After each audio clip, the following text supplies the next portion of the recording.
Men need other men. I mean, men, we need women, certainly, but we have to have other men. And I think that's part of what's lacking is we're disjointed, right? Every man is trying to exist as an island unto himself, and he's trying to be that rock for his family, but he doesn't have a foundation for himself. He doesn't have his own tribe of men and brothers that he can draw from. And yes, he can get, I mean, I wouldn't be where I am today without the help of my wife. Like, she has been a huge source of inspiration.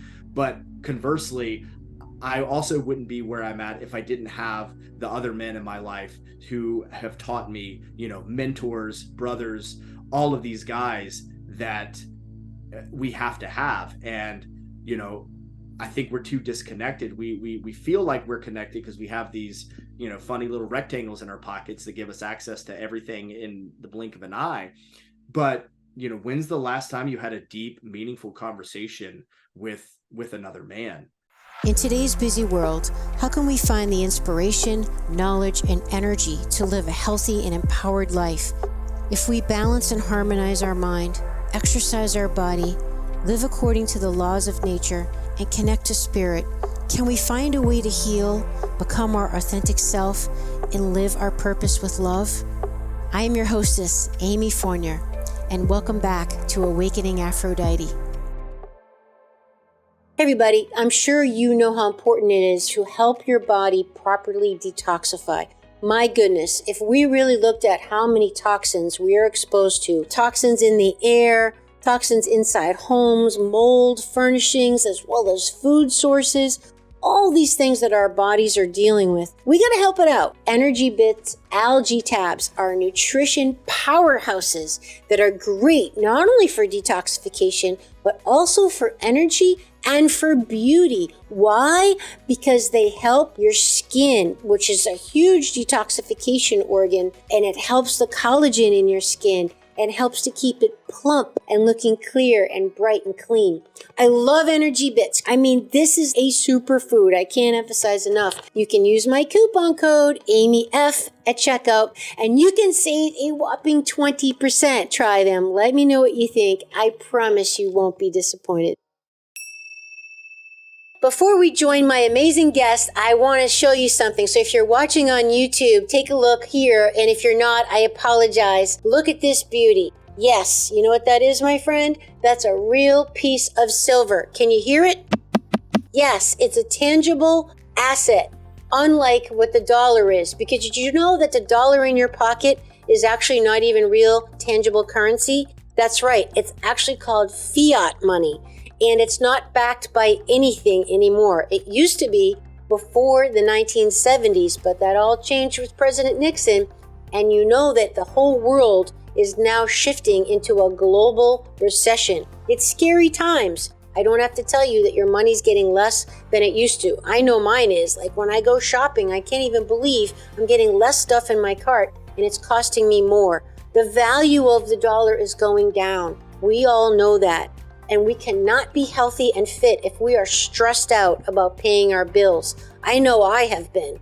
That's why I found this great company that is a great resource that will allow me to get a little bit of gold and silver, which is only appreciated over time. It hasn't depreciated in value, just to diversify my assets a little bit, just in case so I don't have all my eggs in one basket. I wanted something tangible, just in case, so a little backup.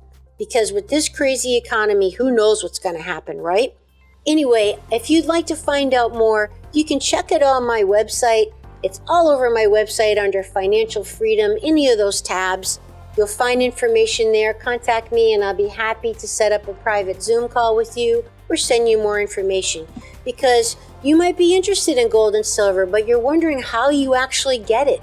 And how would you sell it if you need to convert it to cash? And where can you get it from someone that you trust, that isn't a scammer and gives you good value? Or maybe you don't really know anything at all about gold and silver and don't have a clue where to start. Well, don't worry. You are not alone, I promise. I've been in the same position, and that's why I'm sharing this with you. Hey everybody, welcome back to Awakening Aphrodite podcast with Amy Fournier. This show is about helping you to be healthy and fit in mind, body, and spirit, as well as harmonize your masculine and feminine energy, tap into your intuition, your true source of power, and awaken your authentic self. Did you know that this show is for men and women? And whether you're a man or a woman, it doesn't matter, because this show is about your lifestyle design, your whole life, your mind, your body, your spirit, and helping you to just live a more fulfilling and powerful life. I love having such a diverse group of amazing guests to share their wisdom with all of us so we can all learn and grow and walk shoulder to shoulder forward in this crazy thing called life with all its ups and downs. And I'm so grateful that you're here with me today. I'm super pumped up, can you tell, about our guest today, Josh Tyler. You're probably a woman who loves men, who wants to get along with men, who wants to support men and wants to have a beautiful, synergistic, harmonious, productive, and loving, wonderful dream relationship with the guy in your life, right? Or maybe you have a father, or maybe you have a brother, or even a son. Wouldn't you love to be with a man that you respect, love, adore, and is proud of, who supports and adores you the same? I mean, can I get an amen, right? Well, that's why I'm thrilled that Josh agreed to come on the show today, because ready for this?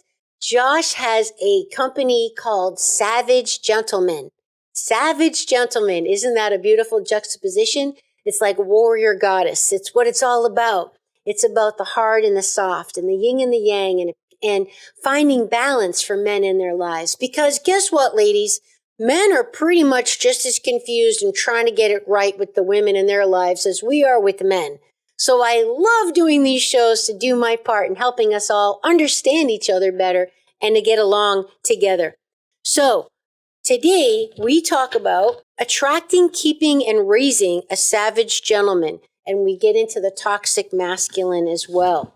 Now, if you're interested in this type of topic, before we get into what the show's about, you might also be interested in the anniversary episode of Awakening Aphrodite, episode 200 with Paul Chek, his second appearance on the show, because we talk about what's going on with the toxic masculine in the culture right now and this whole take. So we get Paul's wisdom on that.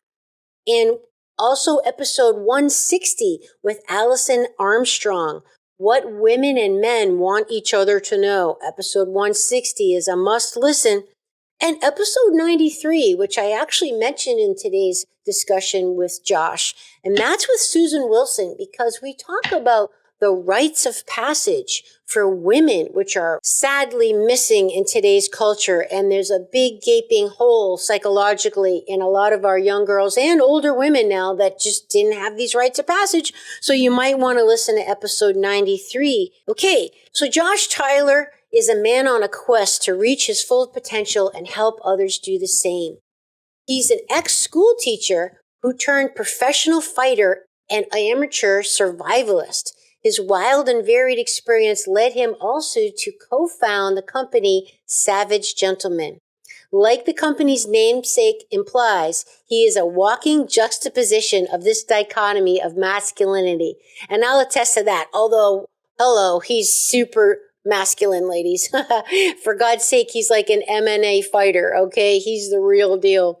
But as a husband, father, and fighter and philosopher, Josh continues to explore, improve upon both aspects, and encourages all men to do so as well. And I'll also add, it's just so endearing. He has tremendous humility, which I think is a beautiful testament to the savage gentleman, right? When people think of like a real manly man and an alpha man, we often think of guys like throwing axes and, throwing stuff around and, drinking and probably all kinds of like, swearing and not talking about their feelings, right? But this isn't what it's really about. And that's what you're going to learn today. Some of the things that we discuss on the show today is the lack of communication and understanding between the sexes. We talk about the dilemma of giving unsolicited advice, the need to find positive role models, what the savage gentleman means to Josh, the toxic masculine, the disassembling of the masculine power structure in culture today. Josh gives us what he calls the 2 F's. And I asked Josh about the 3 P's, which he goes into a really great education for us about. Being sensitive as a man. Josh clarifies the very important difference between vulnerability and openness. I asked Josh, with all your men's groups and all your work with men, Josh, what do women need to know about men? What do men want women to know? And Josh gives the most endearing answer. I almost started crying my eyes out on the spot. Josh expanded and clarified what he defines as a man's role as a provider, accessing the mental and spiritual realms through the physical. Josh explains how men in particular need to go through physical activities and rituals and just things together in order to develop the trust and bonding with other men that allows them to then go into the mental and spiritual and therefore talk about their feelings. So I love his explanation of that because it's something I've always wondered. And how men need other men, just like women need other women. We actually require it. We need it. There's something to be said about this is a woman's only group and this is a men's only group. And we love all the sexes and we love equality, but that's not the point because it's always been that way from the beginning of time. Women taught women how to be women and men taught men how to be men. It's just the way of nature. So we get into that at the end of the show, and I really can't wait for you to hear that part. But before we join my buddy Josh and we hear all about what men want us to know, I want to share with you that I got my Amalama wand ready. I'm structuring up my filtered water because, it's not enough to just filter your water. I'm sure you know that. But you also got to put it back to its original state, the way that it's coherent and it's supercharged. So it does what it's supposed to do in your body. That's why I love my Amalama wand. I got a whole episode about it if you don't know what the heck I'm talking about. And that's episode 88. And you can see the wand right here if you're watching on YouTube, Awakening Aphrodite podcast on YouTube. It's super cute. It's just like a pen. I put it in my purse. I take it with me wherever I go, even when I travel. And all you do is just swirl it around a few minutes. I go clockwise and counterclockwise. And voila, you've got supercharged water that your body and every cell will know what to do with it. If you want to check it out, check out my e-store as well as all my favorite products with discount codes, which is in the show notes. It's just my name, amyfournier.com. And make sure you use my special link and my discount code, FitAmyTV, when you check out. And you can save 10% off everything. Tell them Amy sent you and say hello. All right, now let's join Josh Tyler. And we're back, everybody. Josh, welcome to the show. I am so thrilled to have you here. I am excited to be here. I can't wait to continue our conversation.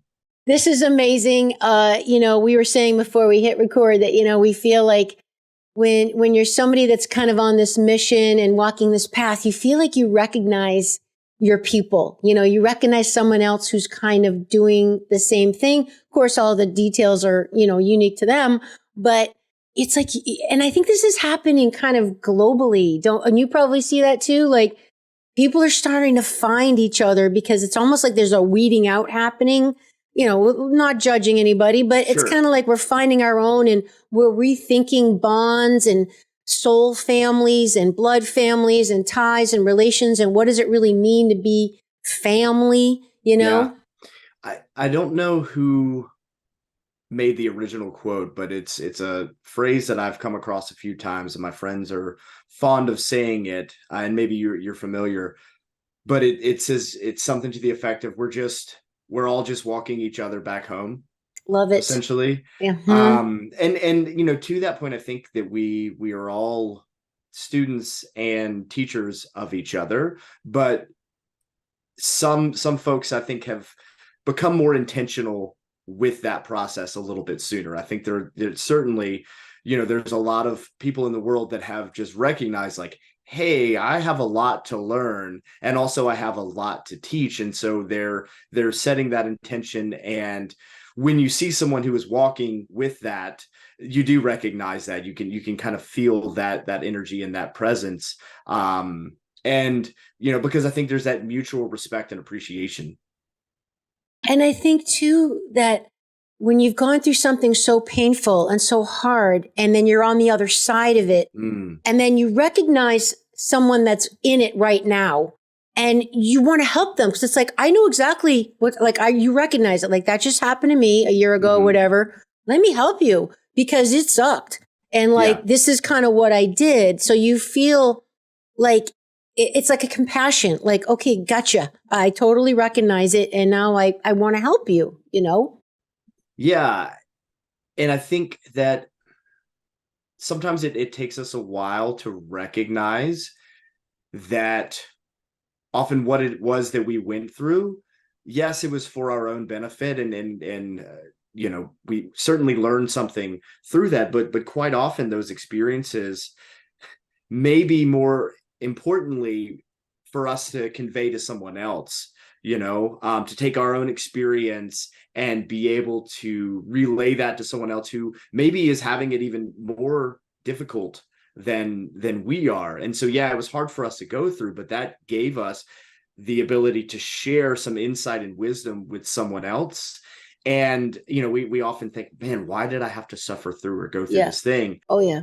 I don't feel like I really needed this lesson right now. Yeah, I would have been good with a little less. Maybe just a little less of the lesson. Mm-hmm. But, sometimes what is needed is for you to take that and synthesize it and alchemize it in your own way to then project that out for another to help them, because the saying is, if not who, if not you, who?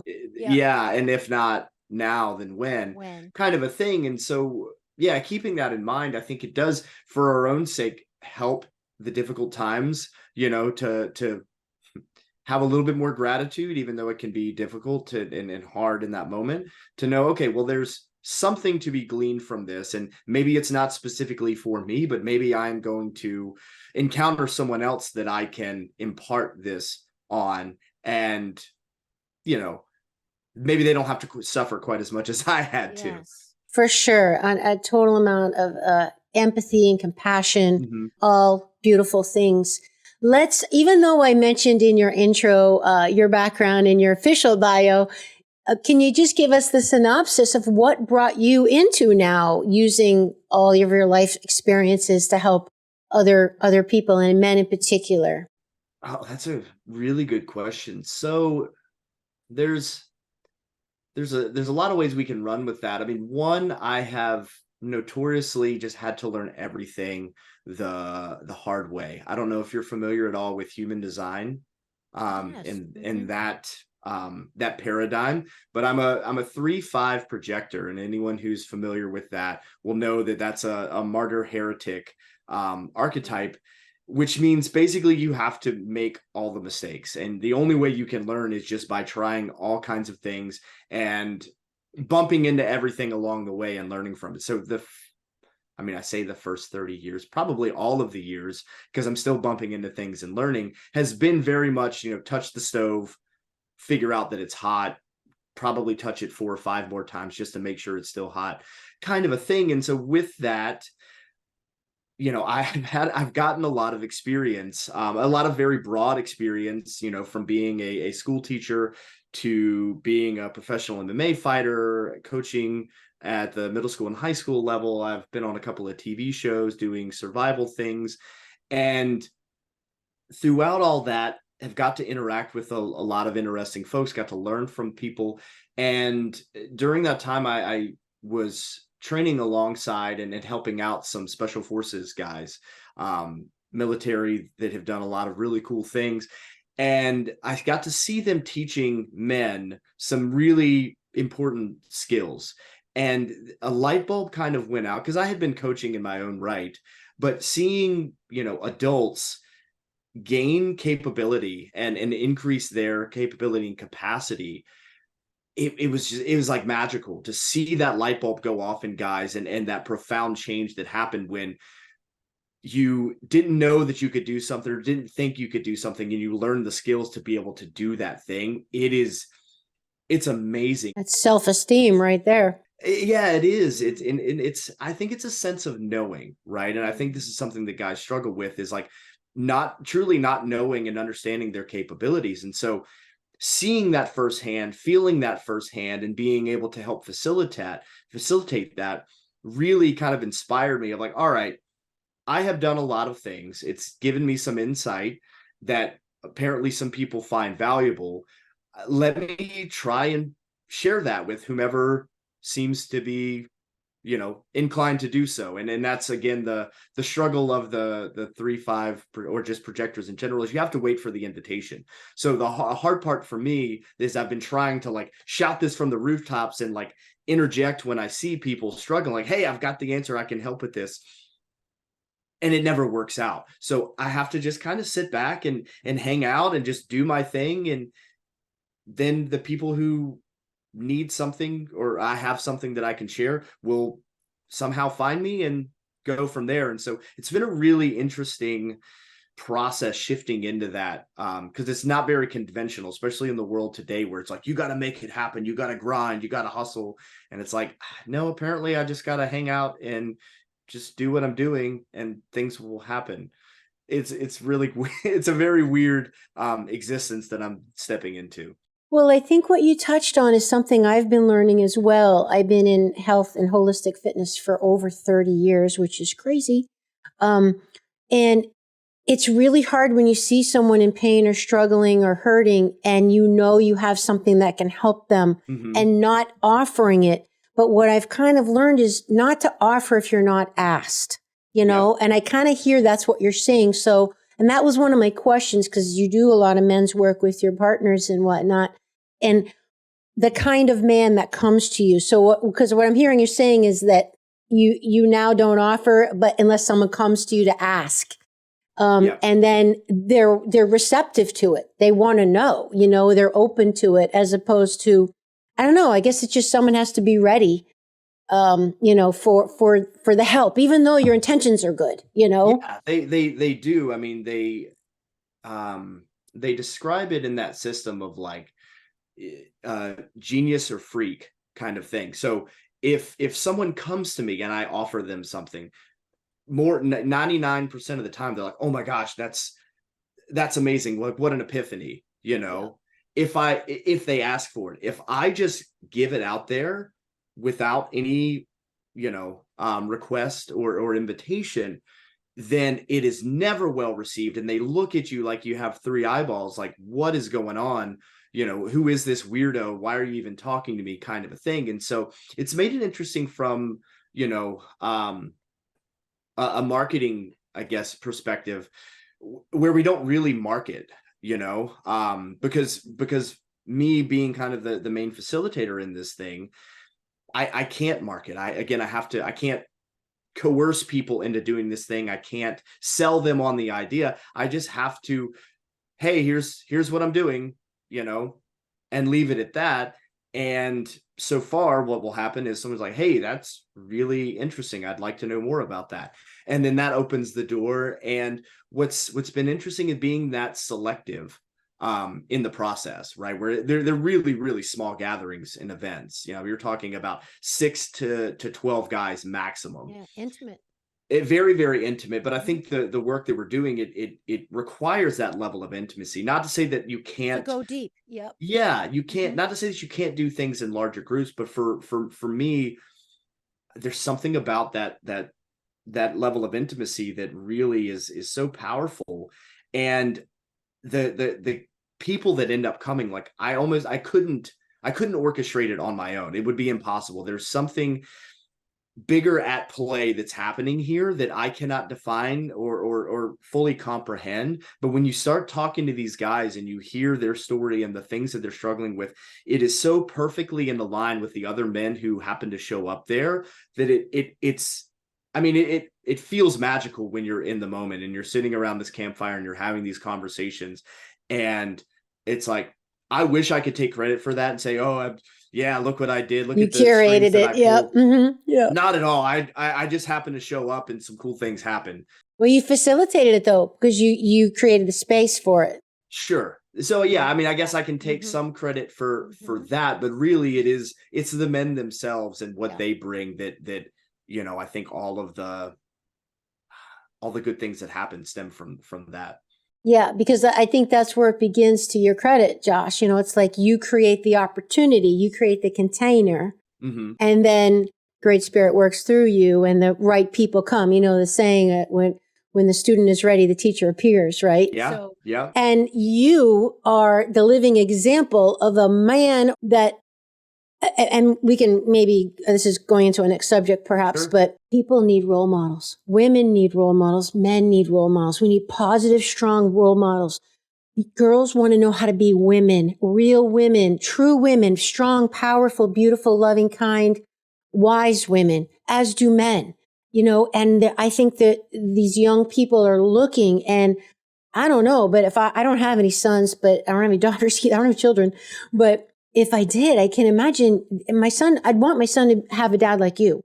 I'd want him to be a real man who is, everything that is. So men and young boys who are looking for that in the world are going to come across, a Josh Tyler and be like, oh, wow, like double take, they could be just scrolling and be like, oh, wait. So to your credit, you don't have to advertise, because your life is your advertisement, your being, your essence, what you do. And it's that curiosity is going to be like, I want what he's got. Like, what is he doing? He's got to be doing something right, So to me, just by being everything that you really are is that attractive force that's going to bring the people that want that, because it's going to go either way. Some people are going to resist it and criticize it and whatever, right? And, because they're projecting their own stuff on you or whatever it is. But the person that has that seed within them, that's going to resonate with them. There's something in there that's going to be awakened, like, oh my God. And you are demonstrating it's possible. You're demonstrating something, because it's hard for people to believe things they don't see, but the same goes for women. And I always say on the show, women, there aren't a lot of positive role models of really empowered goddess warrior women, that are both the dark and the light. So I just said a lot there. No, thank you. I mean, I started tearing up a little bit because that was far too kind and generous of you. And I appreciate, you seeing that. It is tough to find those people, not because they don't exist, but it's often because they are busy living that life, and to the extent of, or almost to the exclusion of presenting it to the world, right? I know so many men who are definitely better role models and more skilled and wiser and far more qualified than I'll ever be at doing things, and no one has ever heard of them because they're busy just out living it. They don't have this device in front of them 24/7. They're not setting up their little tripod and have their, they're just doing the thing. And to the best of my ability, I am trying to model that, but at the same time, recognizing your point, like, hey, there isn't a lot of good examples for things. And I will preface this. I don't know that I'm the best example. I caution everyone and warn them, like, hey, don't follow me because I don't really know where I'm going. I've heard you say that. It's so funny. Yeah. I mean, I wouldn't recommend following me even through a buffet line, because what I pick out you may not enjoy it, right? But it won't be because there's no food left. And I can put away some food. Yeah. But I like to think more so of myself of just trying to being a guide, someone that certainly, like, see the mistakes that I'm making and then avoid those, not to follow in my footsteps. Right. And so this is where, I kind of am a little gun shy of the term, being a leader, because that implies that people are following along behind me. And I would much rather them walk their own path than be following in my own footsteps, right? I mean, I have my path to walk, and you know, there'll be times where I'll need some support and I'll have to lean on someone, and there'll be times where I certainly will probably have to carry someone along the way. But you know, this idea of putting people up on such high of a pedestal that we find ourselves too far beneath them and we're craning our necks to look up, I think is it's not useful. Yeah, there's people that you can take inspiration from, that you can get nuggets from, but I think what I would rather do is just empower people to be able to lead themselves, right? Not to say that they're totally independent, not to say that, you know, no one needs anyone, but a level of self-reliance to know that, like, hey, I've got this. I have the confidence and capability to walk this path boldly. And I also know that there are other men and women standing shoulder to shoulder with me that can help along the way. That's, I mean, I guess if I had to try and synthesize the message that I want to, you know, give to people, it's that. And so I just kind of show my process. I show what I'm doing in my life, the good, the bad, what I'm learning along the way, in hopes that, you know, maybe that sparks some insight into what someone else might be doing. And of course it does, because it's real. It's real, you know, and that's what people are looking for, someone they can relate to, and someone that they see. It's not all perfect, but they're making it through, and this is how they're making it through the hard stuff, you know, and this is what they do. So I think it's beautiful. Let's talk about okay, so Savage Gentleman, brilliant name. Let's talk about, just clarify a little bit of definitions in your regard, because a big part of my show is helping people be holistically fit and healthy in mind, body, and spirit, but also harmonizing their masculine and feminine energy. And that goes for men and women, because as I know, you know, those essences, those polarities are in all of us. Yep. And we've got a lot of crazy stuff going on right now with confusion and sexuality and gender. Role models we've already talked about, but gender roles and abilities. It's kind of like a crazy time that people are trying to find their footing, you know, and to get along. So we're hearing now about toxic masculinity, for whatever that is, and that's been kind of thrown around, about men being what's the word, Josh? When they're made more feminine. Oh, emasculation. Thank you. Yes, that's happening, a softening of masculine. Yep. And then, you know, there's a lot of theories on what really the motives are behind that. So tell us what, in your experience, what do you feel masculinity and femininity are? Tell us about the name Savage Gentleman, and just kind of wrap around all of that for us. I will do my best with the masculinity and femininity thing. I don't profess to be an expert in that. As far as like terms and definitions, you know, I think they're far more qualified individuals, and so I maybe will speak a little bit broad and in general terms, and then people can kind of plug in where it makes sense to them, and that truly, that is part of the idea of Savage Gentleman, right? Where I can't define another man's masculinity, right? Like we recognize masculine and feminine. You just see it, you know it, you feel it, right? And so it's almost one of these things that is hard to define, but it's easy to recognize, right? And so with Savage Gentleman, what a Savage Gentleman is can kind of vary from one person together. I don't want to make my tiny box of like, this is a Savage Gentleman. He has to have a beard that's this long. He's got to, you know, go out and chop wood every day. But I think, you know, we can, if we really want to distill it, I think masculine and feminine, we can replace that with like maleness and femaleness and the attributes and qualities that those possess. And I think that will give a pretty good understanding. And there's sometimes there's lines that can be blurred. Like you mentioned, we all have the ability to possess both features. And I think in the world today, there is a lot of confusion, mostly because there's just a lot of noise. There's just a lot of static. You know, there's so many people almost coming up with ideas for the sake of coming up with ideas. And I don't think that it has to be that complicated. And that's why I try to steer clear of just being another, banging gong when this is what a man is, this is not. Yeah, I think truth is self-evident.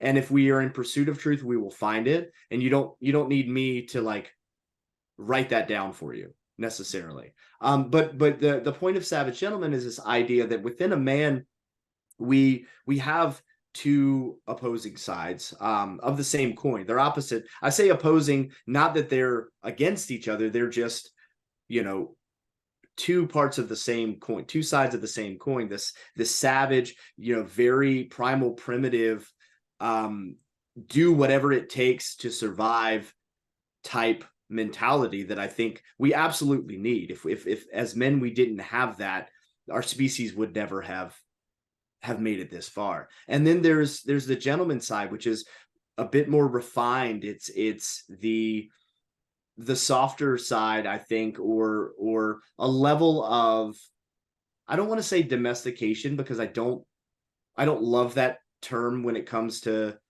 the human species, because of where we're at right now. I don't think we need to be more domesticated, but there is a level of civility that is necessary, and cooperation and communication that we need to have in order to coexist. And that is the gentleman side. It's the ability to have a code of conduct and ethics and etiquette. And it's up for each man to decide, well, how much savage and how much gentleman do I need to get to the goals that I want to? And I see guys that are probably too far on one side, way too savage and could use a little bit of polish and refinement. And then I see guys on the other end of the spectrum that are way too polished, way too refined, and man, you need to get your hands dirty. Like, when's the last time you actually broke a sweat or got your heart rate elevated? That to me is more on the savage side. And truthfully, we need both. And I came to that realization as a professional fighter, transitioning out of fighting. When my daughter was born, I realized, like, hey, I'm not going to be able to do this for the rest of my life. And I maybe need to find something that's a bit more reliable as far as a source of income. And so that led me down a path that became very creative. I was editing videos and making I was the director of content for a company, and I was writing blogs and I was making cool videos, and I realized that there was this artistic side of me, this creative side, that I had completely lost touch with over the years. I was so focused on my destructive savage side that I completely like forgot about this gentleman, creative component. And once I started doing that, I felt more at ease, more at peace, and more complete. And I started to look around, and I noticed a lot of men were struggling with the same thing. They were either on one side of the spectrum or the other. And that kind of spawned the genesis of the company Savage Gentleman and what we're about, where it's like, hey, you need to be both. You need to have the sensitivity to recognize, okay, which side am I falling too hard on? And I need to go back and explore and develop the other capacity. I love it. So, I mean, what important work. The world desperately needs this work that you're doing. And I'll just add too, one of the things that I think is the most endearing about you is you have such a profound sense of humility, which I feel is just like amazing and wonderful, because I don't think a lot of conventional people might associate a very masculine man as being necessarily having a lot of humility, or maybe that's the toxic. I mean, I don't know, help me with that. Yeah. Well, so in terms of toxic masculinity, because you did bring that up and we didn't touch on that, I think that is a really interesting term that in my mind basically just boils down to poor marketing. I think that in its inception, there was probably some good intentions with the idea when it first came out. But the problem is, one, the term got, I believe, hijacked and applied just en masse to all kinds of things where it wasn't applicable. And I think too that it struck a chord because it implies that there is an amount of masculinity that is detrimental, right? When you put toxic in front of masculine, it gives the impression that, okay, this amount of masculinity is good, but if you take too much of it, now it's toxic and it'll kill you, right? Whether that was intended or not, that is like the knee-jerk reaction. And I think that's why so many people, so many real men are just have kind of an aversion to the phrase. And that's not to say that men don't need to work on themselves, and men who consider themselves very manly don't have room for growth. That's not to say that. I would argue that anything that we point to that someone would identify as toxic when it comes to a man is actually just a lack of masculinity, or a misunderstanding of what it means to be a man. Pick any characteristic that you could see in a man, that any flaw, and I could easily point to where it's like, okay, well, that's because he is not he doesn't have a good understanding or a good connection with his masculinity. There's nothing toxic about being a man. Being a man is as natural as it could possibly be, as is being a woman. There's nothing toxically feminine. You cannot be too feminine as a woman and have it be a negative thing. It's actually a lack thereof, or again, like I said, a misunderstanding. And so it just doesn't resonate. That term doesn't sell. And so, we in our company like make fun of it. Like, we have pink t-shirts with a skull and crossbone that say toxic masculinity on it.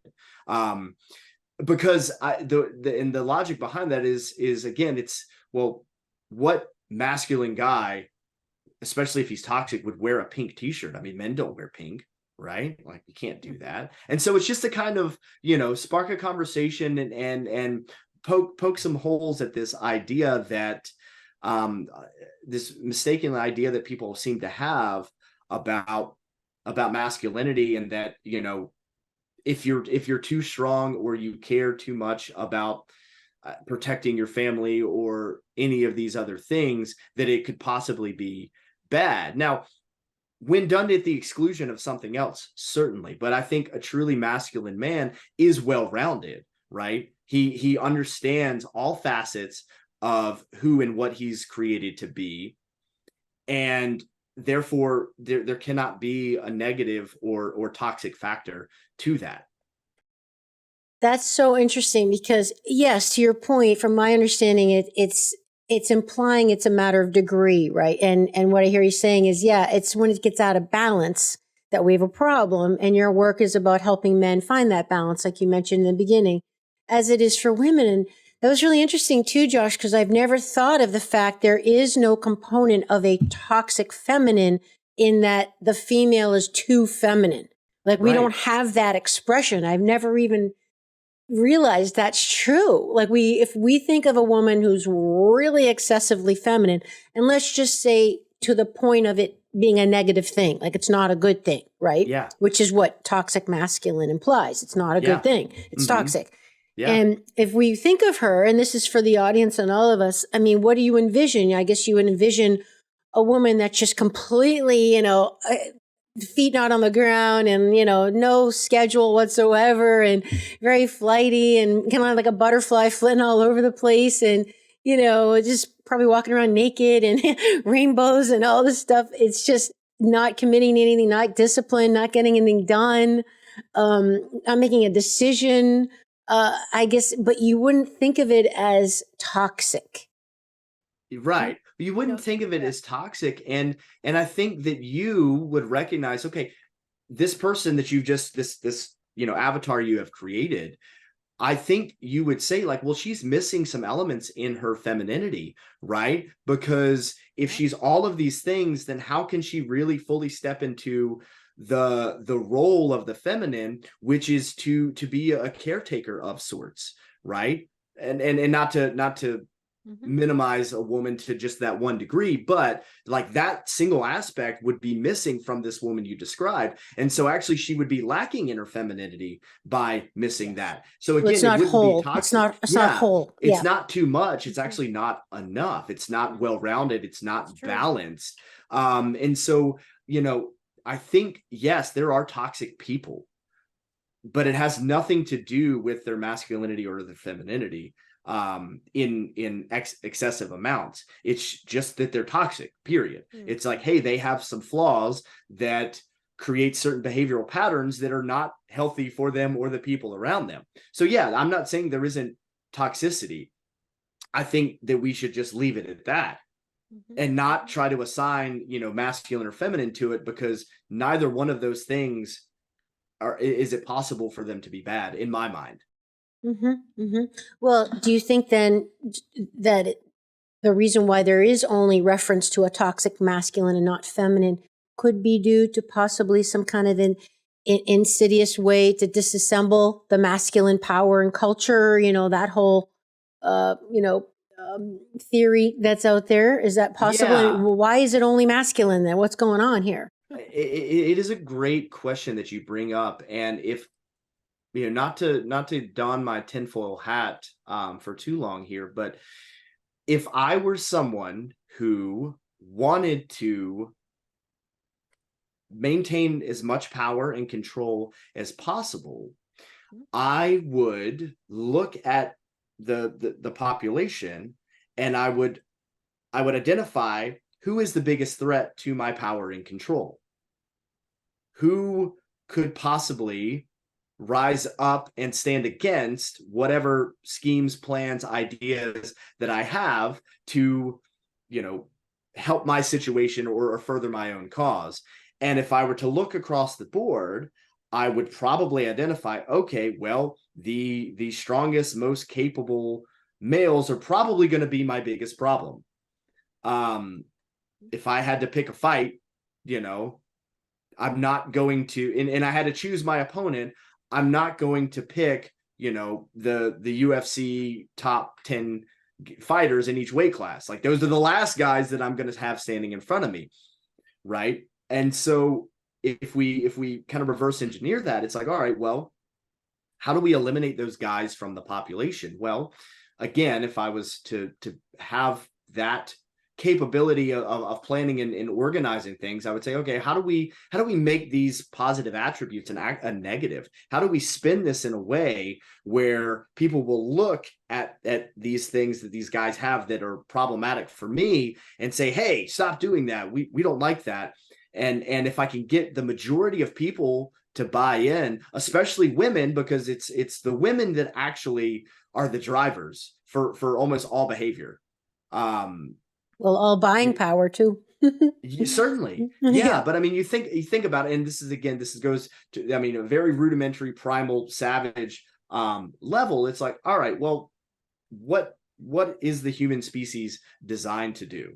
Right. Well, like all other creatures and animals on the planet, we are designed to pass down our genetic material, right? We procreate, and we need to raise and protect those young to the point where they can procreate, and then the species survives, right?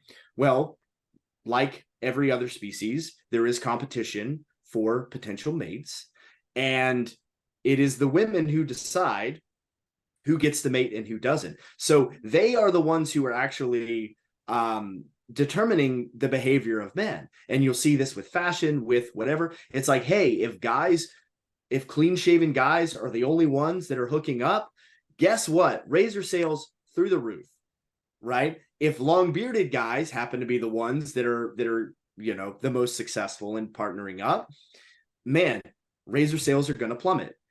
And so if I were a person pulling strings and could have massive influence, I would do my best to convince women, hey, you don't want that strong, strapping, burly man who is very capable of defending and protecting and providing for you, and who can raise young, self-reliant children.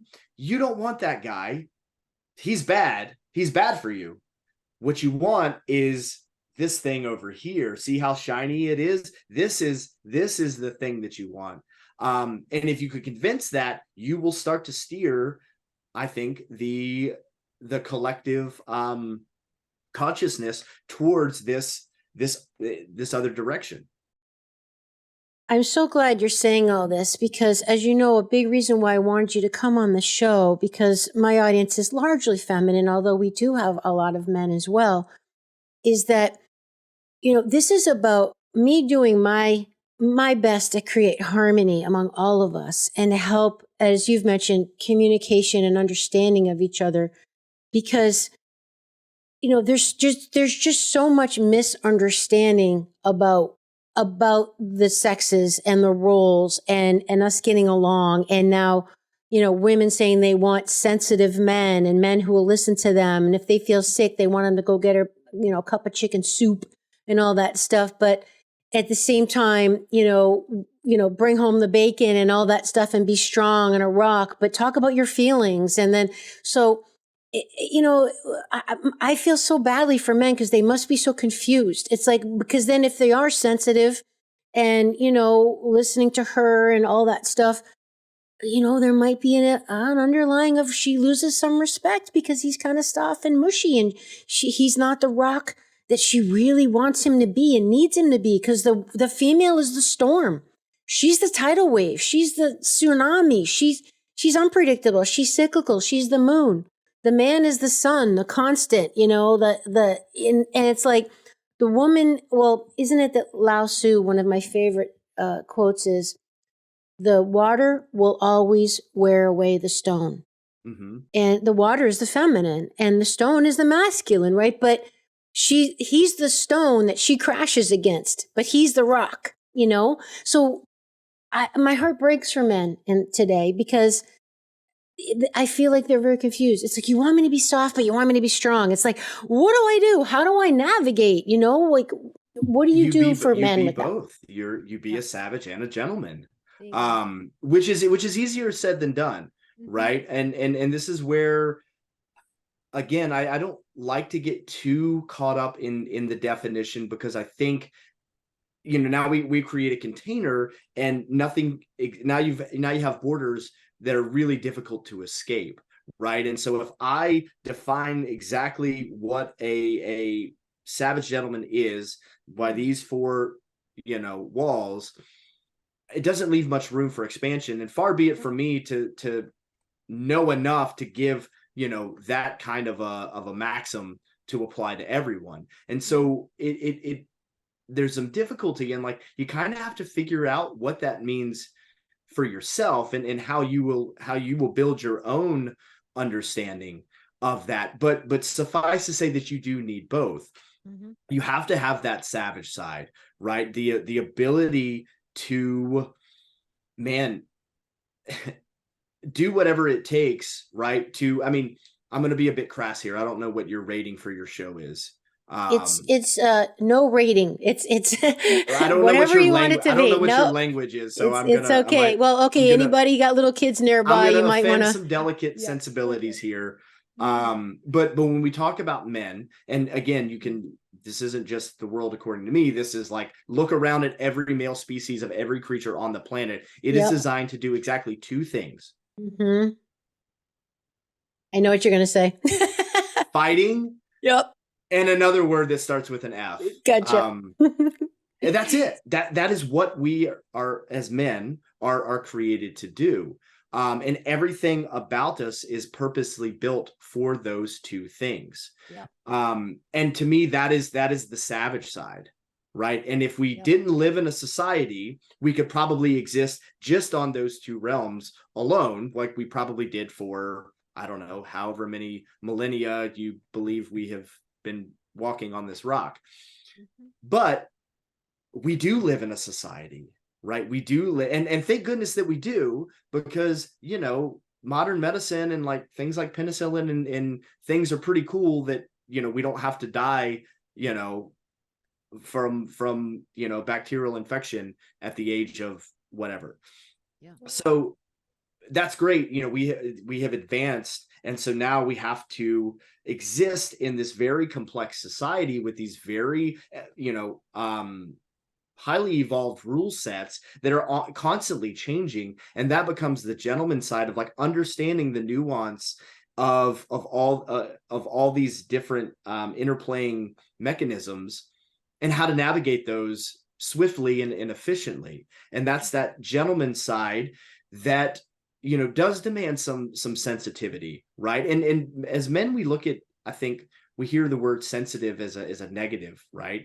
And it certainly isn't. I don't think as a man you can actually be too sensitive.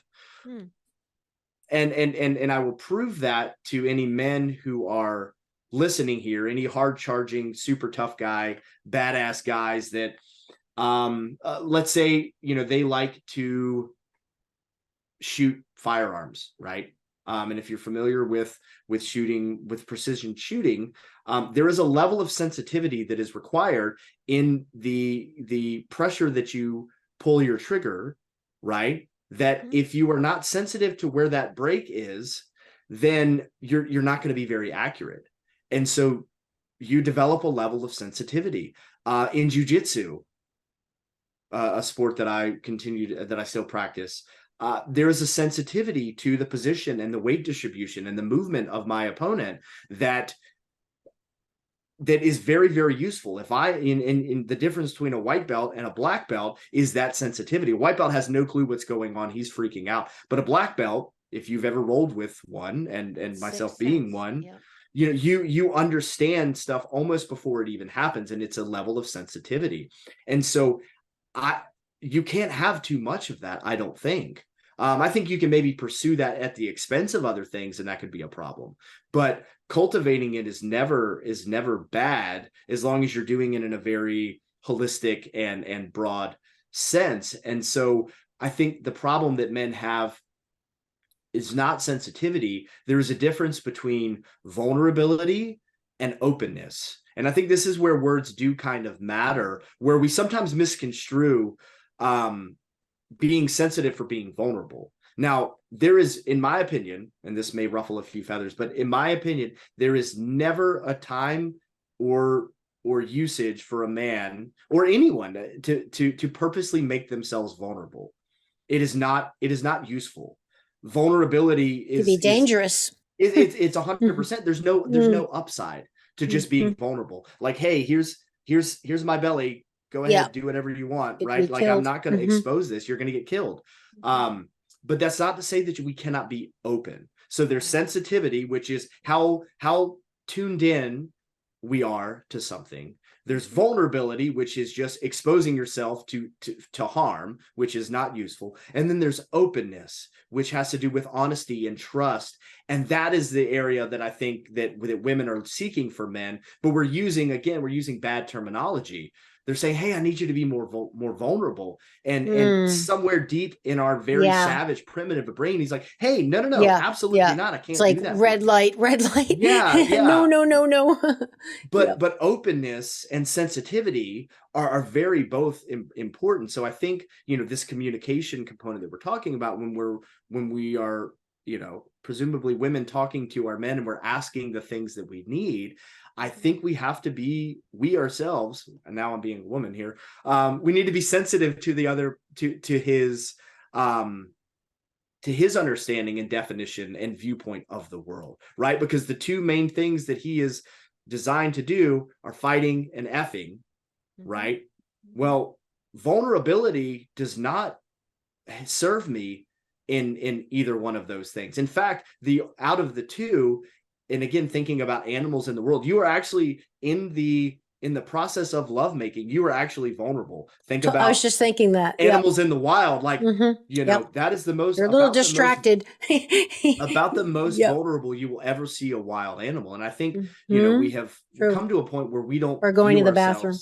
Yeah, we're saying, but I think, as humans, we don't view ourselves as part of the natural world. But we really are animals. Yes, we're highly evolved, we're highly intuitive, and I think that we have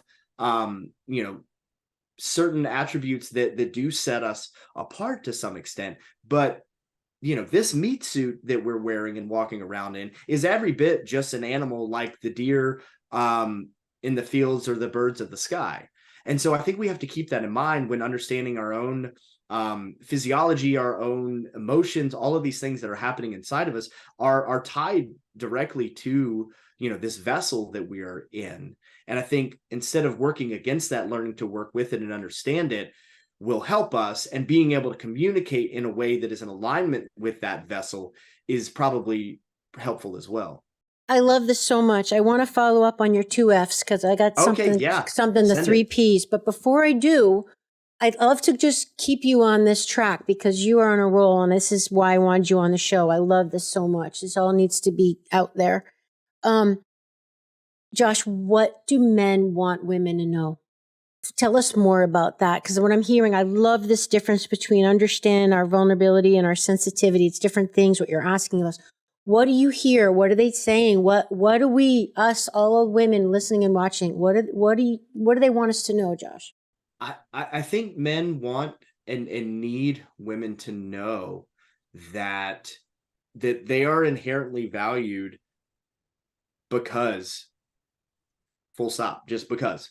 They're inherently valued, right? And we have a hard time expressing this and showing it. But again, it is instinctive, right? If there is an element of danger and there is a serious situation, every man across continents, across culture, they're always going to prioritize saving the women and the children above all else.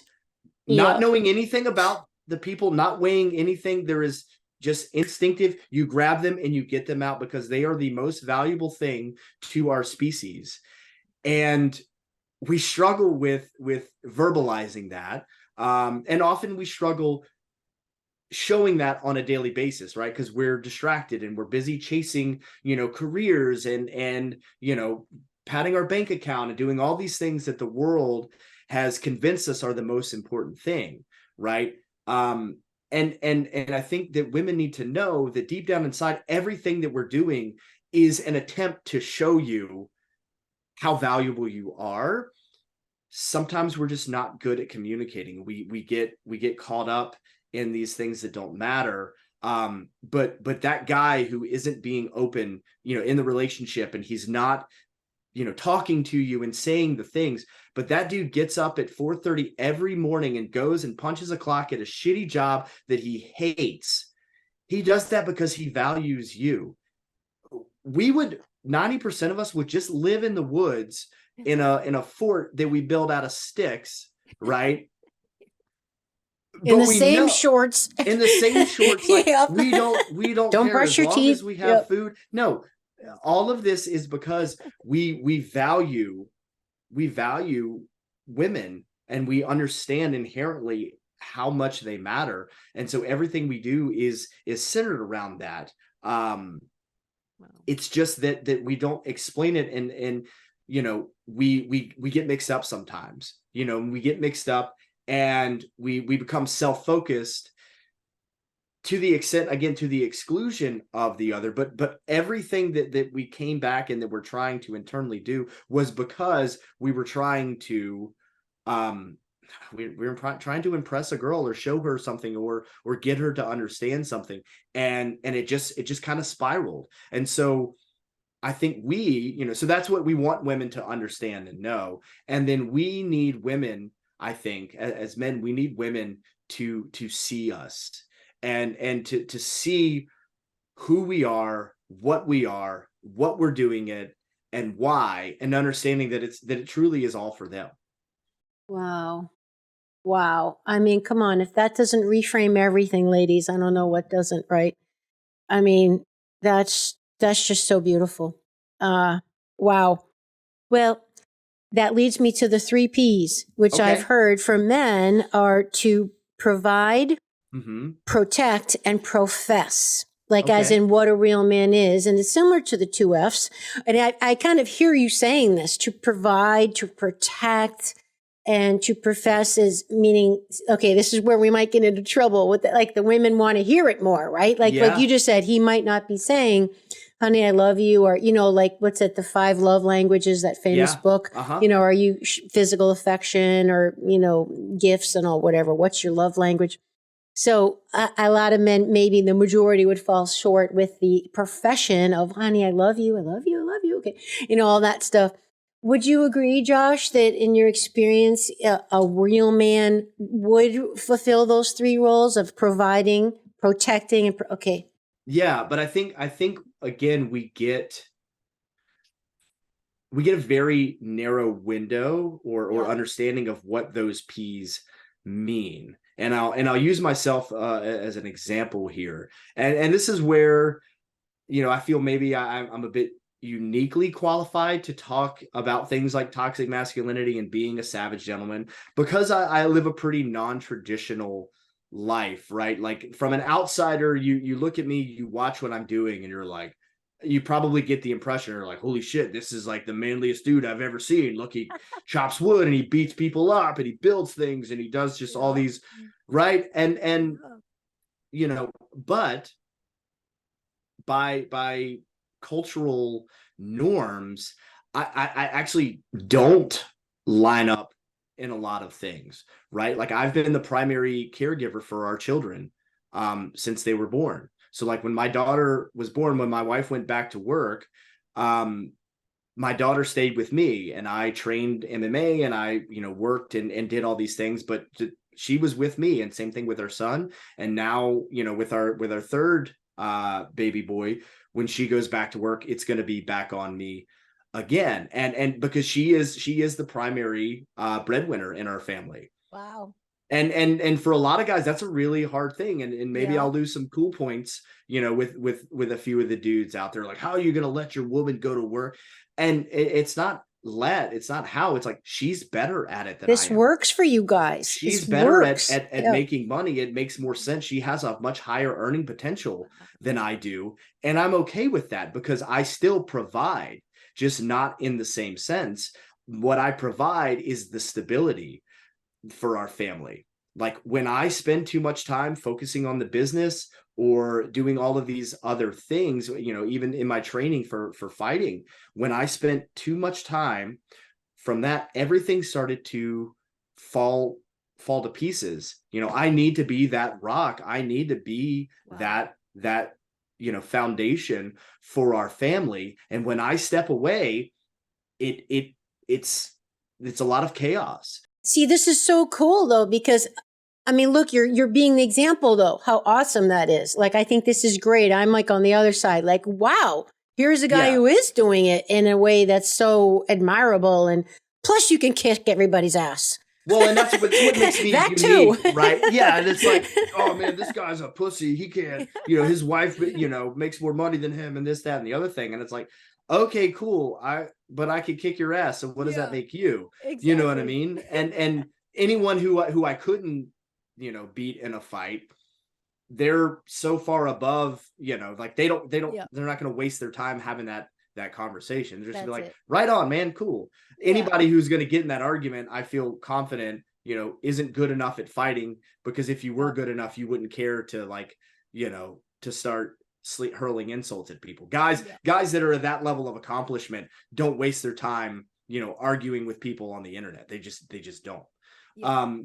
And so again, that gives me an interesting perspective to talk about this. And that's not to say that my path is the ideal or the best for everyone. The point is, it's what works for us. And I think that's where people miss the mark, is they see this very common formulaic expression of what a family dynamic looks like.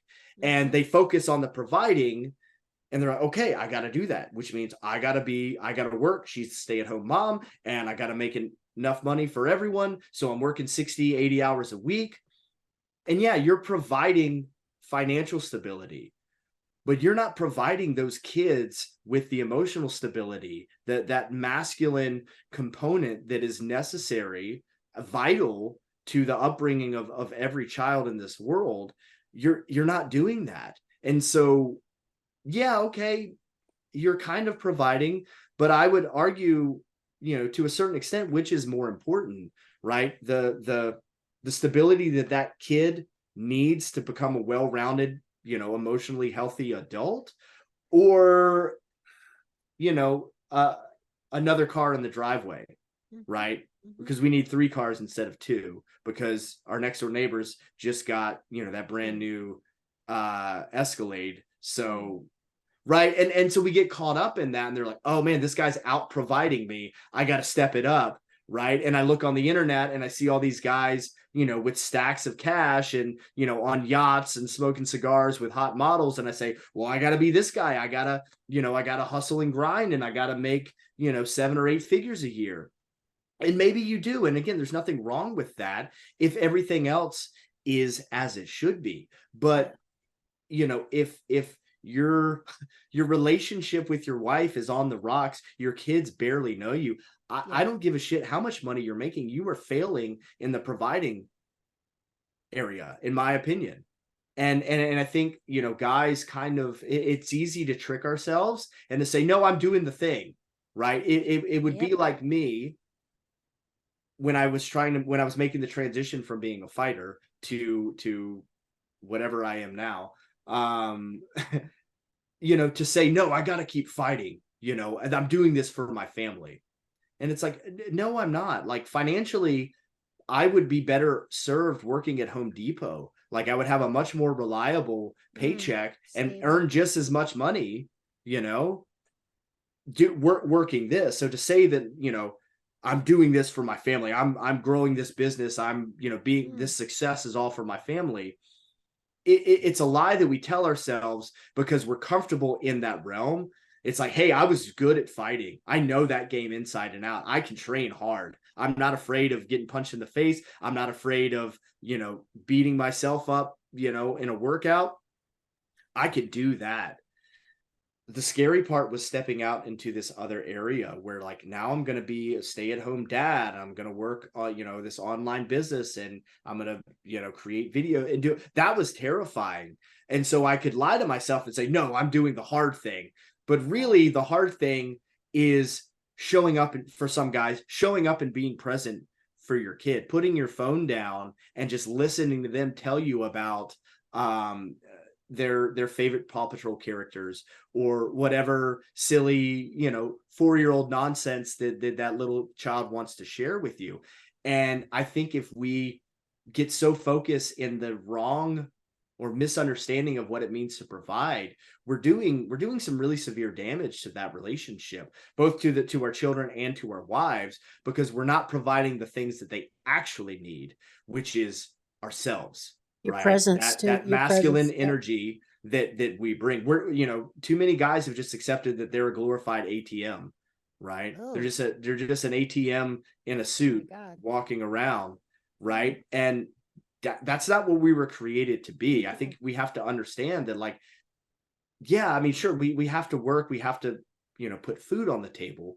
But for me, it's like, well, I could go punch a clock in some place that I hate and be miserable and be gone all the time. Or I could take my bow and arrow and walk out in the woods and shoot squirrels if I really had to, and if we had to live that life, man, we might be better off, because now I'm spending more time with my kids. And, I mean, it's nice to go to a grocery store and be able to pick stuff up, but I have the skills and ability that if it came down to it, I could do that. And so it gives me a level of confidence to not have to be worried. What if I lose this job? What are we going to do? Right. And I think so many guys are in this place of fear of, like, well, this is all I know. Right. All I know is this, being an accountant. And if I lose this job, what are we going to do? And that was intentional. I mean, so, and we're kind of going full circle at the beginning of the show. It's that. Well, we weren't taught that stuff. I don't think it was a coincidence. We weren't taught this stuff, which is so key. I'm so glad you're clarifying what you mean by providing, which needed to be said. And again, going back to protection, and I'm, we'll just touch on all the P's here. Please. I think our understanding of protection is really important too, because to the hammer, every problem looks like a nail, right? And so as a former professional fighter, well, I know what it means to protect, right? Man, somebody comes in this house, you picked the wrong one. And yes, that is a level of protection, but if we limit ourselves to just that sense, right, our job is also to protect our families' emotional well-being as well, right? And again, if we're not meeting those needs, I think we're failing to protect them. Protect our wife from the world and the influence, from the things that are telling her that she's not good enough because she doesn't look like this Instagram model, and because she's not photoshopped, or all of these things, right? We have to protect her identity and self-worth by professing, what she means to us, and who she truly is. And that's the thing that I think, is so important in this human experience, that we have to have others to be that reflection of who we are, right? We will never know ourselves without that reflection, because you can't see yourself, right? That's right. So we need that other to be the mirror with which we can see who and what we truly are. And I think this is, the goal of everyone, is finding that person to be that mirror for them. And so they can become a mirror themselves. And now you have two mirrors reflecting back on each other. And if you've ever shown a light into two mirrors like that, man, that gets diffused and goes everywhere, right? And I'll add too, it could be people. It might not be a person. It could be your group. Community. It doesn't have to be one single, I mean, just people in general, right? Someone reflecting it back. Yeah. That connection is so important. I mean, this is why in terms of survival, touching on that, because I dabble in survival stuff. Yeah, so cool. And there's the rule of threes, which people may be familiar or not. Right? Please mention. Mm-hmm. So typically we talk about, you'll start, at about 3 weeks, you can go 3 weeks without any food, right? You can go 3 days without water, right? You can go about 3 minutes without air. Yeah. And then to take that another step, you can go about 3 seconds without protection. Like, if you were in a gunfight, you got about 3 seconds or less to get to cover and get to safety, right? But there's another 3 on the front end of that people seldom talk about, and that's 3 months. And it's 3 months without companionship. Wow. That's about the limit that most humans can survive before they mentally start to crack and will begin to make really, really poor decisions, right? Wow. And again, it's not, and that's kind of what we're talking about in these rule of threes, is not that you're going to instantly drop dead and die 3 days, but your decision-making process gets really, really poor, and then you'll probably die. And so whether that's the 3 days without water, 3 weeks, what have you. And so at 3 months, it gets to be really bad. And there's a reason why the highest punishment for any human on the planet, what is the worst thing we can do to someone? Solitary confinement. Yeah, we remove them from the general population, or we take that a step further, right? And it's capital punishment, and we permanently remove them from everyone else. But it is that pulling away from interacting with other humans. That's the worst thing you could do to somebody. And that's what just happened with the pandemic. Yeah, what does that social distancing and closing, don't leave your home and all that. Yep. Right. Isolation. Yeah. Mm-hmm. And so, we have to be very sensitive to all these. I mean, I look at survival as simply as just the art of not dying, right? And that rule of threes, basically all you're doing is you're just kind of running a system check of, okay, what's most likely to kill me next, right? I'm alive right now. Great. Cool.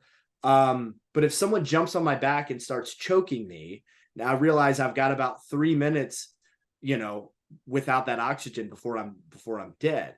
So if I'm thinking ahead to 3 weeks from now when I need to eat, if I'm thinking about, what's for dinner while this guy's choking me, that's a problem. Right. So I have to address what is most likely going to kill me. That is survival. Right. And so if we take that and apply that to an everyday life situation, then we're probably not going to starve to death. We're probably not going to die of dehydration. But for how many men out there is mental health going to be the thing? And right? women. Yeah. And women. Yeah. I mean, Yep. the numbers are Number alarming. one. It's an If we, epidemic yeah, right if now. we It's look at that. And especially so with young kids. Big problem. if we're talking about survival, right, it's like, okay, what's most likely to kill me? If it's my own mental health, man, I need to address that, which means I need to be sensitive and paying attention before that gets too far gone and goes off the rails. I need to be like just kind of checking in with myself and making sure, okay, am I doing the things to keep this boat above water? Or, do I need to start bailing? Do I need to paddle to shore? We need to do something, or are we cool to just float here and enjoy, the open ocean? Because maybe it's fine, or maybe it's super not fine, and we can see the clouds on the horizon. I don't want to wait until I'm in the middle of a hurricane before I decide to start rowing my boat, if I can help it. Sometimes stuff creeps up in your life and you have to react to it. But I mean, the visibility, if you're in the open ocean, you can see for miles and miles.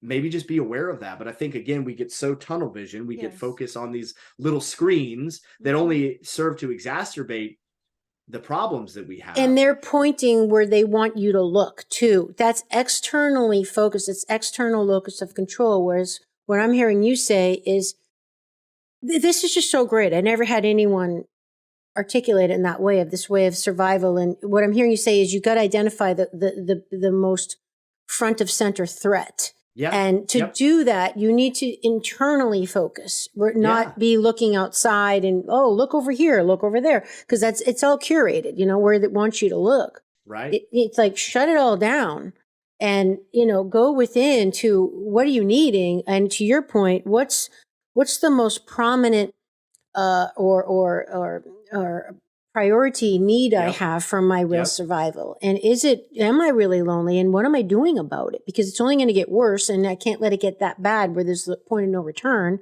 and I start having mental problems, So super valuable perspective. And this thank you. And this kind of becomes the thesis for our events, right? So we have Savage Gentlemen, the business. We have an online Facebook group called the League of Savage Gentlemen, and I think we're just shy of 25,000 members on that. And then we have another tier which is more in person and action oriented, called the Legion. So we have the Legion of Savage Gentlemen, which actually are the guys that come out and do our events. And the thesis behind those events are built around body, mind, and spirit. Right. And so, this comes back to kind of that internal focus, right? And I came to this from one of the survival TV shows I was on. It was a 21-day challenge. We were out in the wilderness. And when you do any kind of endurance type thing, and that kind of survival is for sure, 21 days is definitely endurance. But there's a certain point, anyone who does marathons or long distance stuff, you recognize there's a point where your body is like, okay, we're done. That's enough. Wow. Right? No more. And in order to keep going, what do we have to do? We have to use our mind to convince our body, no, we're fine. We can keep going. Let's keep it, we can do this. Right. So at a certain point, we transition from the body, right? The body kind of craps out on us and falls away. And now we're left with mind as being the driver of what's keeping us going. And that'll work for a while. And at a certain point, your mind's like, hey, dude, done. No more.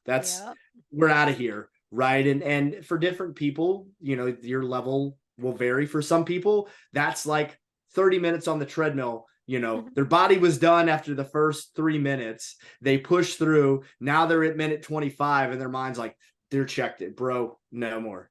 And for some people that's like, hour 8 or something of an ultra marathon or whatever.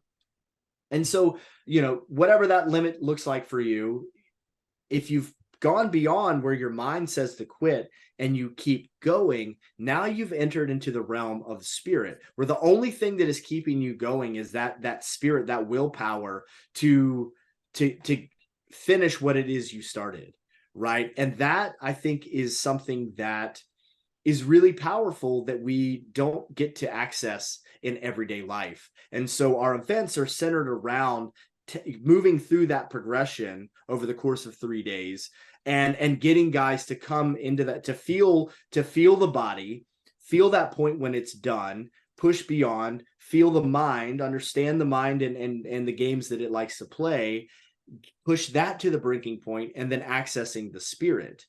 And once we can do that, we can then start the process all over, and we can go from the spirit back into our body and continue to spiral upwards and ascend to higher and higher levels. You're starting from an elevated place though. Yes. When you go back to the bottom, you're transcended. So that's cool. Exactly. Yeah. So it's an idea that I've been playing around, and I've made some awesome, like diagrams and things, but all of that comes from very honest conversations, internal dialogues with ourselves. And again, that communication factor that we were talking about, if we can't honestly communicate with ourselves, if my body can't communicate with me and I can't communicate with my body, right, or my mind or my spirit, if all those three things aren't meshing well, how can I possibly expect to communicate with anyone else, with my wife, with my kids, with my coworkers, with my whomever?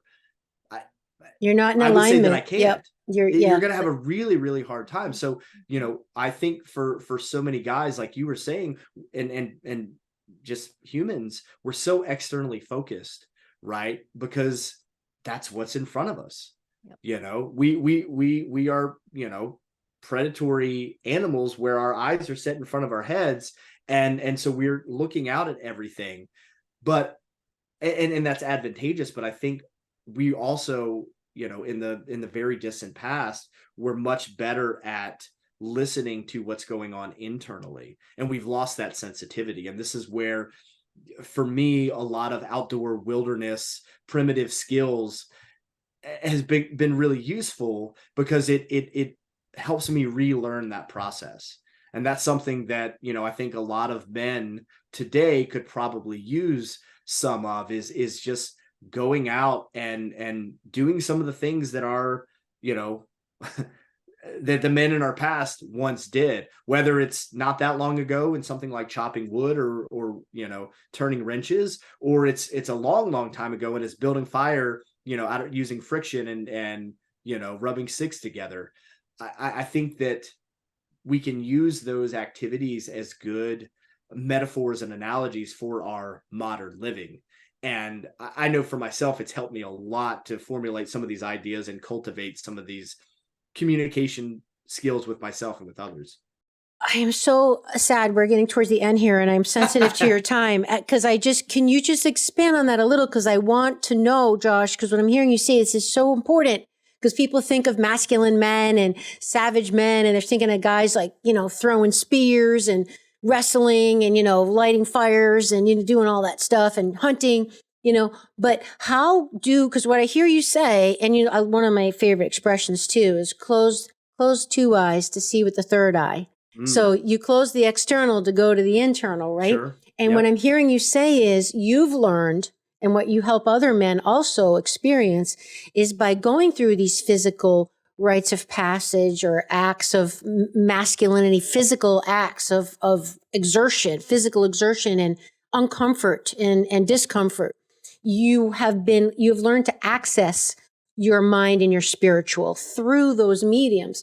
Can you just expand a little bit as to what's the mechanism there? How is that working? Help us understand. Yeah. Wait a minute. This guy's telling me to go to one of his things and he's going to have us chop wood and whatever. How is that going to make me more spiritual and resilient and realize my worth as a man?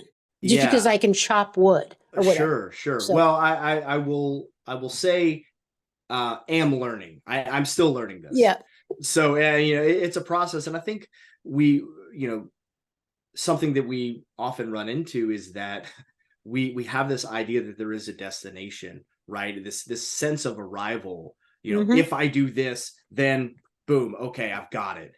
And I think that's a trap that can be not very useful, to have this concept of like, okay, I've learned how to be a man, right? I've learned how to be a savage gentleman. No, a savage gentleman is in constant flux. It's not an end state. It is a Of process. course. Yeah. Savage gentleman is more of a verb than it is a noun in my mind. It's a And continuum. it Yeah. is for sure.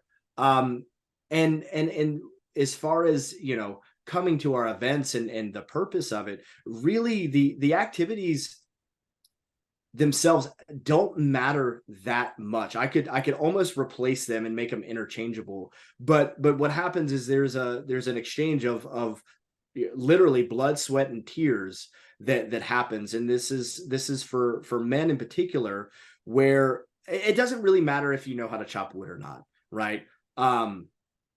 Unless you have a fireplace that needs that, you probably don't need that skill. But as another man, I need to see you doing something. We need to do something together. Yep. Right? Because that's the only way I can build a relationship with someone. That's the only way that I can trust another man. And again, this harkens back to more primitive times where if we had a tribe, my family or whatever, and we're outside of the cave picking berries or doing whatever cavemen were doing at the time, and another male comes along, I am instinctively on guard and suspicious of that guy, right? New stranger comes into the village, everyone's like, whoa, whoa, whoa. Who are you? What's your deal? Right?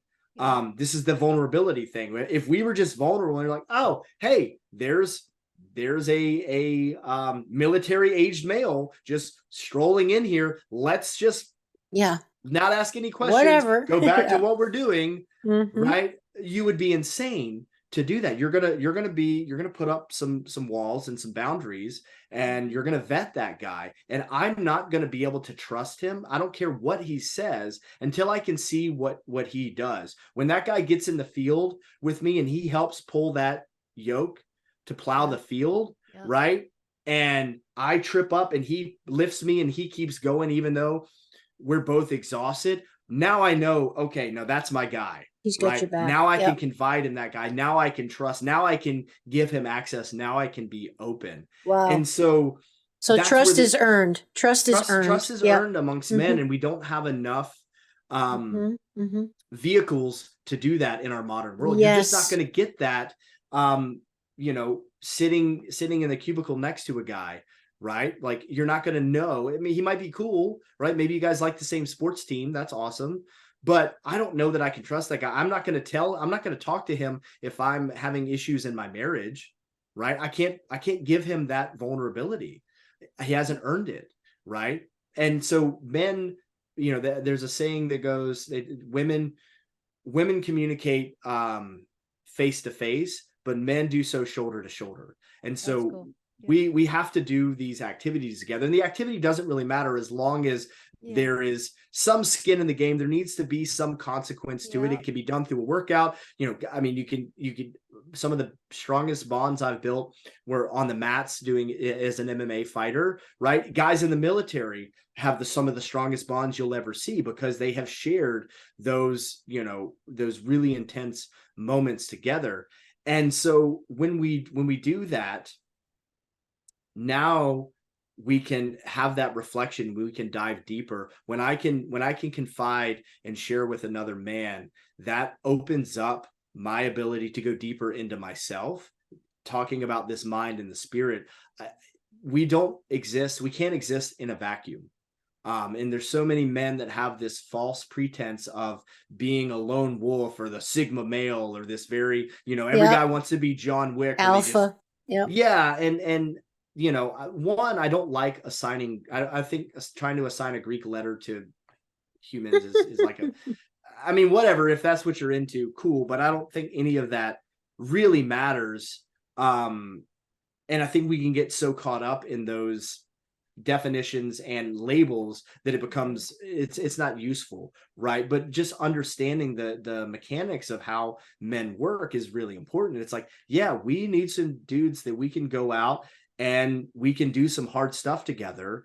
And I can see what you're made of. You can see what I'm made of. And now we can have some real conversation about things that matter. Men need other men. I mean, men, we need women, certainly, but we have to have other men. And I think that's part of what's lacking is we're disjointed, right? Every man is trying to exist as an island unto himself, and he's trying to be that rock for his family, but he doesn't have a foundation for himself. He doesn't have his own tribe of men and brothers that he can draw from. And yes, he can get, I mean, I wouldn't be where I am today without the help of my wife. Like, she has been a huge source of inspiration.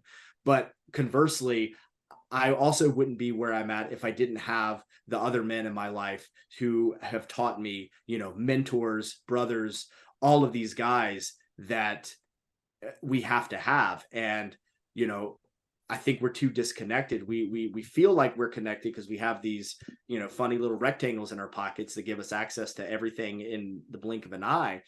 But, you know, when's the last time you had a deep, meaningful conversation with another man?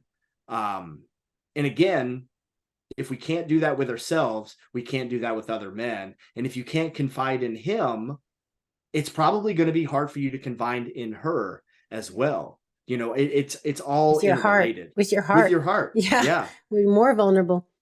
Well, this is just so critically important because you're touching on so many things that are universal to gender. Because, you know, talking about trust being earned, and you're talking about how I love how men need other men, because I can see how, you know, well, through adversity builds bonds, right? I mean, even people that are in a plane accident together, everyone's bonded because if you live through something that's terrible and adverse, you're going to get closer to that person that you lived through it with.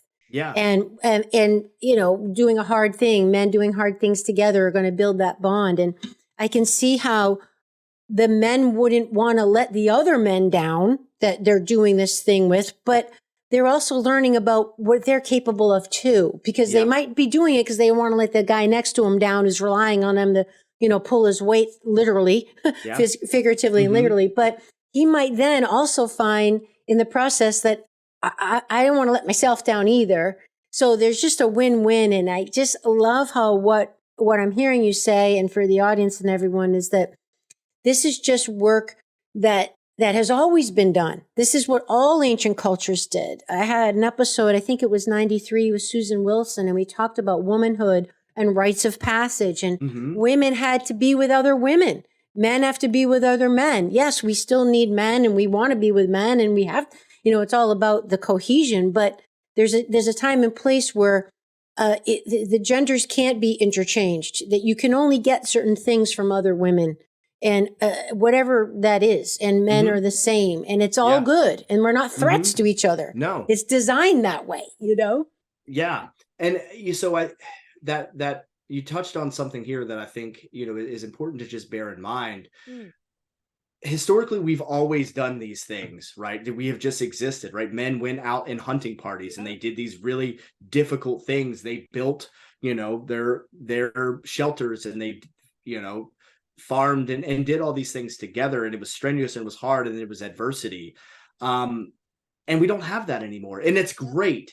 It is so good that we don't have to, like, on a regular basis, round up all of the guys around us, grab our spears and our shields and go attack that, you know, tribe before they kill us. Like, thank goodness we don't have to live that way. But it did have, like, some of these activities had a very, you know, integral part of our development and our psyche and being who we were supposed to be. And so, and our bonding, there's that connection again, that social ingredient required for health. So keeping that in mind, if we don't have that anymore organically, then we need to create it artificially. It's the same reason why gyms exist, right? Yes. The human animal doesn't need to go to a gym if it's living the way that it was designed to live. But we have, again, we've made things so comfortable. It's like, well, you don't have to be able to lift hardly a finger, and you can get food delivered to your door. Like, you don't have to go out and stalk prey for, you know, tens of miles and haul it back, right? You just pick up the phone and boom, there's food. Yep.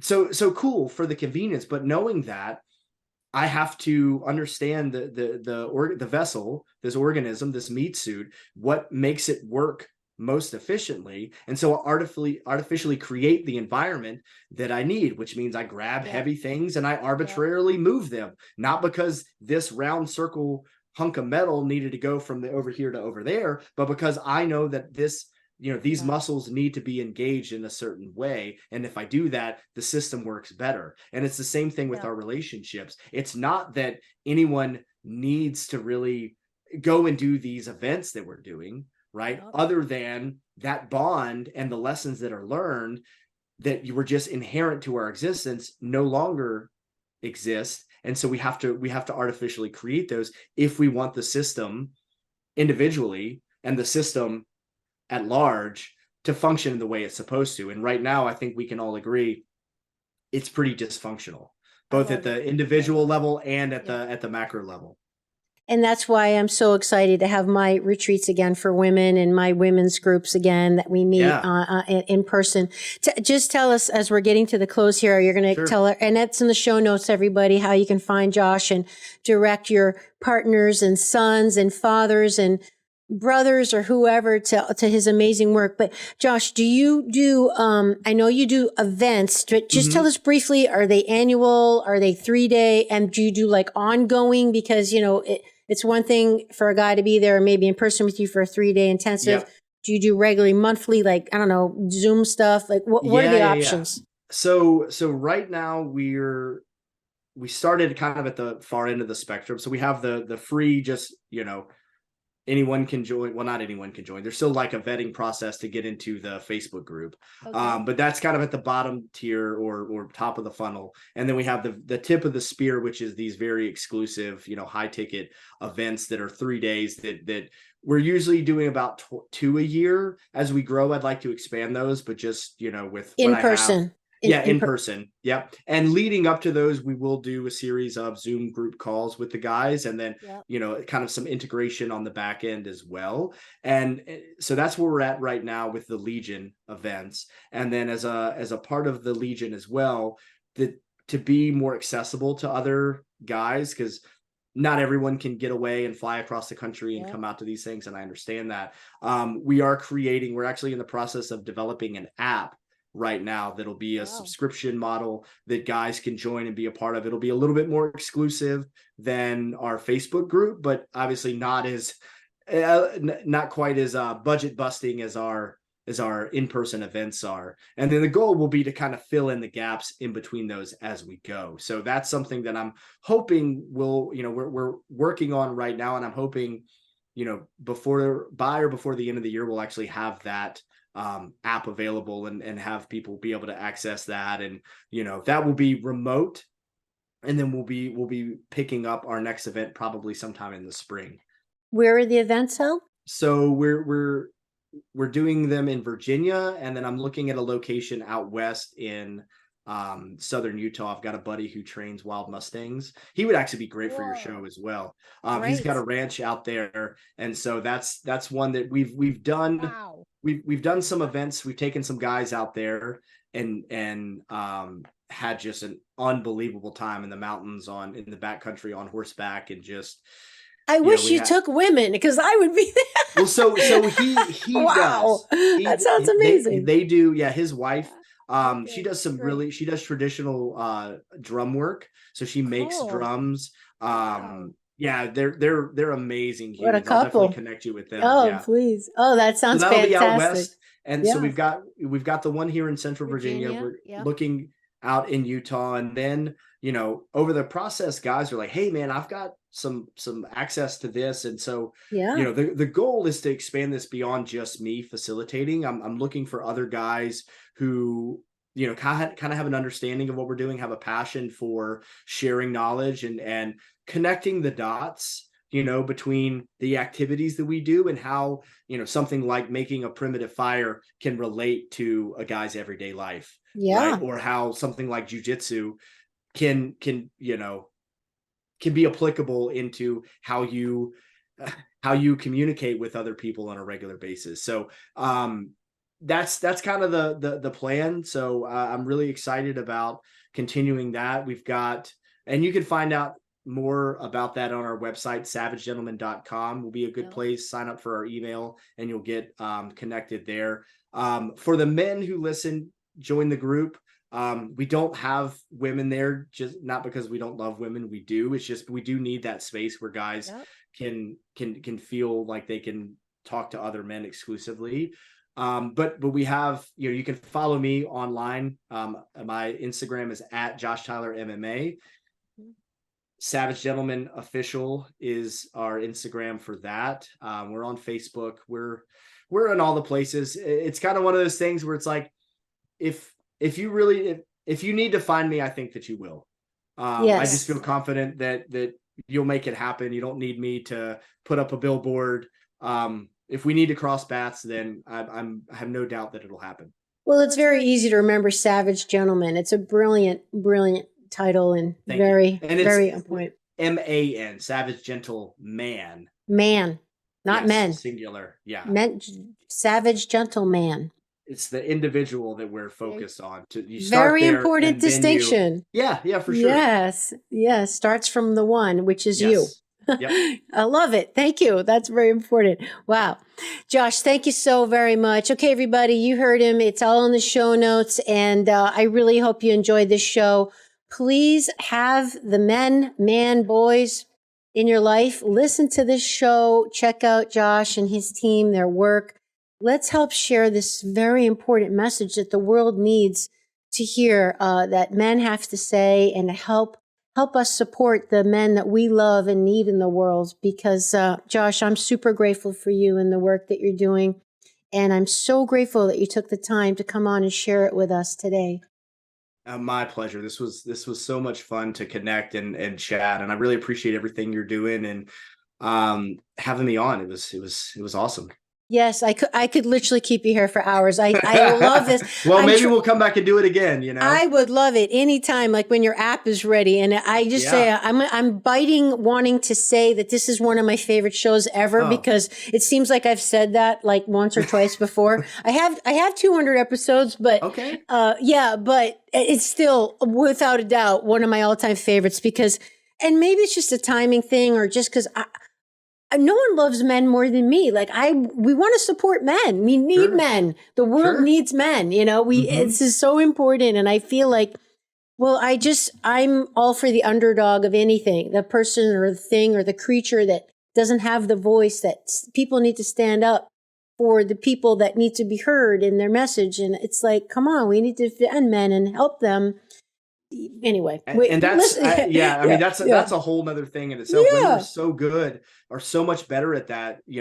Men don't lift other men up very well. We see a guy that we agree with, and we just not. Women don't either. Cool. Women don't either. I the think competition that has become really, really common, where we see something we like, and we're just like, nice, and we move on. See something that you disagree with. And people lose their mind, and they will share that and tag and comment and do everything they can. Right. But so then you wonder why your algorithm, why your feed is just full of all this negativity. And it's like, well, you only interact with the things that you disagree with. When you see something that you're like, oh man, that's spot on. And then you just go away from it. You don't share it with anybody. And women do a better job sharing than men do. Men will only share things typically that either are funny or make them angry. They'll never share a guy that's like, dude, this guy's spot on. You got to check him out, because you just take for granted. We're like, well, yeah, duh. Of course the world needs men, keep it moving. But on the other side, someone like you're like, yes, finally someone's saying it, and you'll tell everyone. It's an interesting dynamic that, maybe that's a whole nother episode in of itself. Yeah. Well, you know what? We're doing it. So we're doing our part, right? And hopefully everyone else, and we thank everyone for listening and watching who also shares it, because obviously the info needs to get out there. Josh, thank you so much. I really big props to you and your team. Everybody, thanks for listening and watching, and we'll see you next time on Awakening Aphrodite. Would you like to support my mission to help empower people all over the world to be all of who they truly are? If so, please subscribe to the show, leave a review on iTunes, and share it with a friend. And if you're looking to take immediate action to align your energy and optimize your health, visit amyfournier.com. Thanks for listening to Awakening Aphrodite. Let's awaken her together in you. I'm your hostess, Amy Fournier, and I already can't wait to be with you again and for you to hear what I have planned for the next show. Thanks for listening to Awakening Aphrodite with Amy Fournier. To learn more about Amy, check out her website, amyfournier.com. That's AMYFOURNIER.com. You can also check out Amy's live and on-demand virtual fitness and yoga classes, and sign up for her newsletter to receive a free mini ebook of 3 of her top tips for making holistic health a lifestyle. Again, that's amyfournier.com, and get your ebook sent to your email immediately. Connect with Amy on the daily on Instagram at FitAmyTV, FITAMYTV, and watch many of the podcast episodes and subtopic clips on her YouTube channel, which is also FitAmyTV. Enjoy, and we'll see you next time on Awakening Aphrodite.